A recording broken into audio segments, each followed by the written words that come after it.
Hello আসসালামু আলাইকুম। আজকে আপনাদের সাথে শেয়ার করব এই সুন্দর ঝুমকা ডিজাইনটা কিভাবে অ্যাড করছি। ফার্স্টে এখানে একটা গোল সার্কেল এঁকে ফেলবো, দেন ডাবল করে দিব এটাকে। তারপর এখানে ছোট্ট পাতাগুলো দিয়ে দিব, দেন এখানে এই ছোট ছোট লাইনগুলো এঁকে ফেলবো সমান করে, এটা ডাবল করে দিব। আপনারা আপনাদের সুবিধার্থে একটা চাইলে এক লাইন দিতে পারেন বা 2 লাইন দিতে পারবেন আপনাদের ইচ্ছা মতো।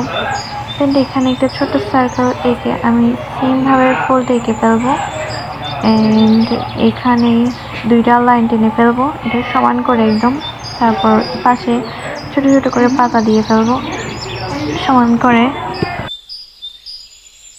তারপর এখানে নিচে এই সুন্দর অ্যান্ড কিউট ঝুমকাটা দিয়ে ফেলবো, অ্যান্ড ছোট করে আবার 2টা পাশে 2টা সার্কেলের মতো এঁকে অ্যান্ড সুন্দর করে দিয়ে দিব এগুলা। তারপর পাতাগুলো ভরাট করে দিব, অ্যান্ড মাঝখানে যে গ্যাটা ছিল ওটাও ভরাট করে দিব।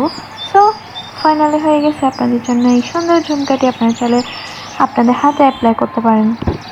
এবার ভালো থাকবেন, ইনশাআল্লাহ নেক্সট ভিডিওতে আবার কথা হবে ইনশাআল্লাহ।